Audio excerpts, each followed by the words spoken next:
Thank you guys for starting on it, walking around and looking at what you guys got so far. It shows me that there is thinking going on. We were thinking about it. Now let's read. Find the volume of the shape if its semicircle cross sections are perpendicular to the vertical axis of the base. The base of the shape is a right triangle. Its horizontal leg is 4, its vertical leg is 3. So you could have drawn something like this. The base, which I think this is 4 and this is 3. And then you have your semicircles.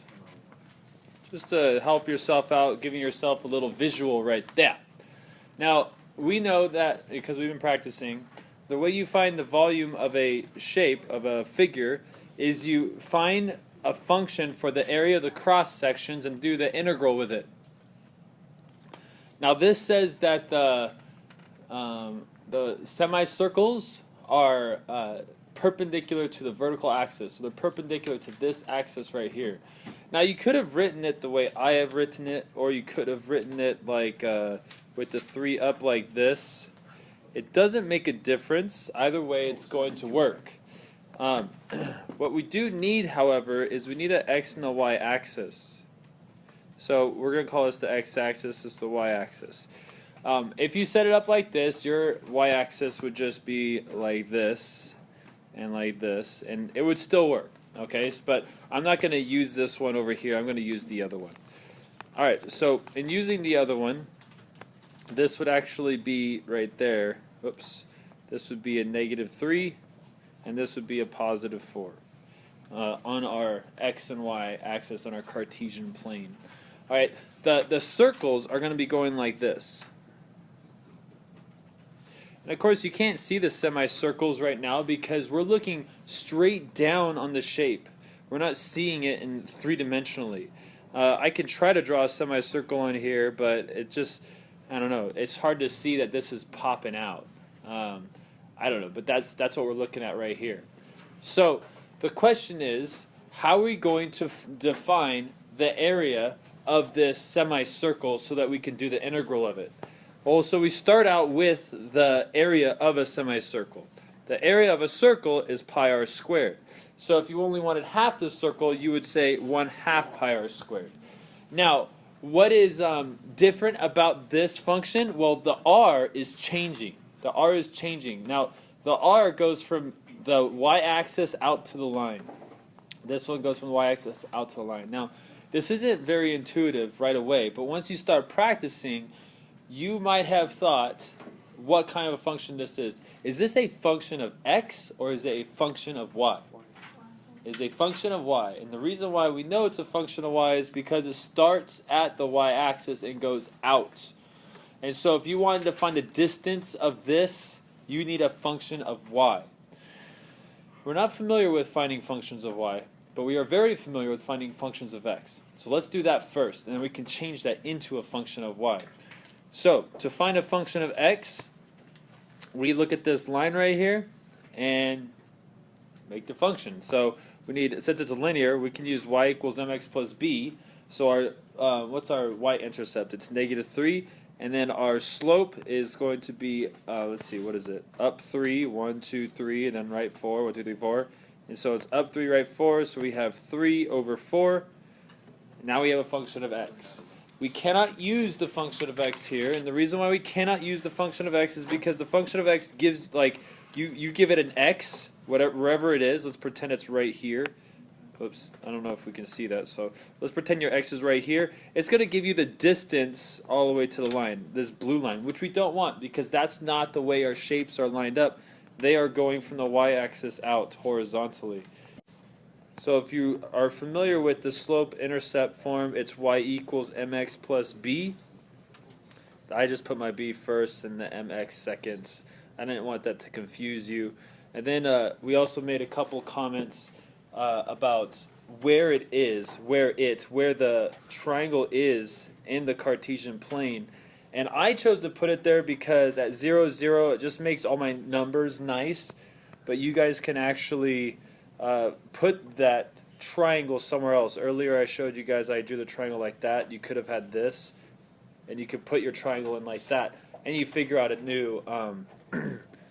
new function for this line, which it'll be slightly different, but it's still going to give you the same answer after all is said and done. So anyways, back to what I have right here. This is a function of x. It defines for me the distance from the x-axis out here. And that makes sense, right? If we plug in x's, it gives us y's. It tells you the distance from here to here. But I don't want that. I want to plug in y's to get my distance from this side to this side, because it tells me that the shapes are perpendicular to the vertical axis. Okay, so let's change that to be a function of y instead. I'm going to add 3 to both sides to get y plus 3 equals 3 divided by 4x. Multiply everything by 4, so then that 4 goes away. Then I have to divide everything by 3, so I get 4 divided by 3y plus 4 equals x. Here's your function of y. So it's now f of y, which is 4 over 3y plus 4. Now let's pause for a moment. What the heck is that? What did we just do? Yes, Tristan? You found, starting from the y-axis over to the edge of the... Very good. I found the distances from here to here. Now, why do I care about that? Yes? Yes, that's the diameter of the semicircle. And if we know the diameter of the semicircle back to this guy, we can find the radius now. Correct? What is the radius in comparison to the diameter? It's half of it, right? So, if I wanted to find the radius with this, I have to take half of it. I have to multiply it by 1/2, divide it by 2, however you want to think about it. So I'm going to change this radius right here, or sorry, this diameter into a radius by multiplying it by 1/2. I'm going to do it now, just so it's more simplified. But you could technically just take this. If you guys were, taking the AP exam, you can put it in like this: 4 over 3y plus 4, divide it by 2, and then square it. That is the radius essentially, right? And then you have the pi and the 1/2. That's really acceptable. It's not simplified, but you did all the calculus right, correct? The rest of it is algebra. You can leave it just like that. I mean, I don't know if like on the AP exam, if this is the calculator portion, you would just plug that into your calculator now and let the calculator do all the grunt work. But I'm going to go ahead and simplify it even more. So while this is correct, I'm going to simplify it more just so that we can get a little farther with it. I'm going to take this and take half of that by multiplying it by 1/2. And so now I'm going to have 4 over 6y plus 2. This is how we find the radius.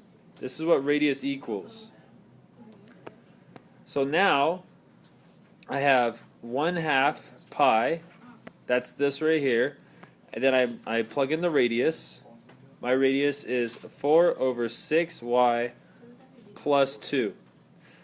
Now, I'm plugging in y's, correct? To find each area. That's what this does. This function right here gives me the area of every single semicircle in this shape. So this is the area of the semicircles, and I keep plugging in y values. Yeah, I can do this. I'm going to do dy, and I'm going to take the integral. But what's my upper, or what's my lower, my upper bound? What's my lowest y? On my picture, what's my lowest y and what's my highest y that I would plug in? The lowest y is -3, and the highest y is 0. You can simplify it to 2/3. Yes, I could simplify. Oh yeah, that's bugging you, huh? Yeah, you don't have to simplify on the AP exam. Okay, so this would be a 2, and this would be a 3. That's bugging you. And then, actually, do you see these constants right here? You can take those out. That's like a scalar, so I'm going to put pi over 2 on the outside right here. All right, so it's looking dirty. Let me clean it up a little bit. We have pi over 2. We're multiplying that times the integral from 3 to 0.